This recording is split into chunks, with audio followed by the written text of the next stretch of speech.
இஃப்தார் கிட்ட வந்துருச்சு. ஆனாலும் ஒரு ஸ்பெஷல் ஸ்வீட் ஸ்நாக் நேந்திரம் பழம் வச்சு கிறிஸ்பியா எப்படி பண்றதுன்னு பார்க்க போறோம். வெறும் 1/2 அன் ஹவர் இருந்தா போதும், சீக்கிரமா செஞ்சிடலாம். நல்ல கருப்பா இருக்கிற நேந்திரம் பழம் 2 எடுத்துக்கோங்க. அது இந்த மாதிரி இட்லி பானை உள்ள வச்சு அவிச்சு எடுத்துருங்க. மினிமம் 15 மினிட்ஸ் வேக வச்சுக்கோங்க. அப்பதான் சாஃப்டா மசிஞ்சு வரும். மசிச்சு நீங்க தனியா எடுத்து வச்சிருங்க.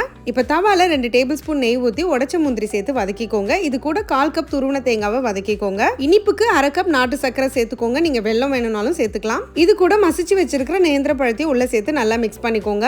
ஈரத்தன்மை குறைக்கிறதுக்காக நான் பிரெட் கிரம்ஸ் கொஞ்சம் சேர்த்துக்கிட்டேன். ஒண்ணுல 2 பிரெட்டை டோஸ்ட் பண்ணி மிக்ஸில அடிச்சு சேர்த்திருக்கேன். இது கூட 1 டீஸ்பூன் ஏலக்காய் தூள் சேர்த்து நல்லா பிசைஞ்சுக்கோங்க. இதை நீங்க எந்த ஷேப்ல வேணாலும் செஞ்சுக்கலாம். டக்குன்னு செய்யறதுக்கு இந்த கொழுக்கட்டை ஷேப் தாங்க குட்டி குட்டியா நான் ரெடி பண்ணி வச்சுக்கிட்டேன். இந்த ஸ்நாக் டயபெட்டிக் இருக்கிறவங்க 2-3 தாராளமா சாப்பிட்டுக்கலாம். அடுத்து 4 டீஸ்பூன் கார்ன்ஃபிளவரை நான் தண்ணியில கரைச்சு வச்சிருக்கேன். அதுக்குள்ள டிப் பண்ணி இந்த பிரெட் கிரம்ஸ்ல பெரட்டிக்கோங்க.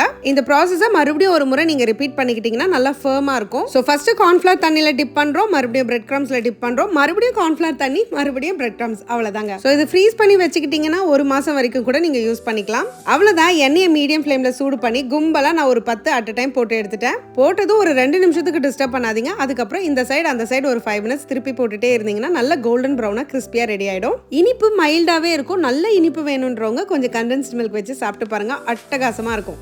எப்படி?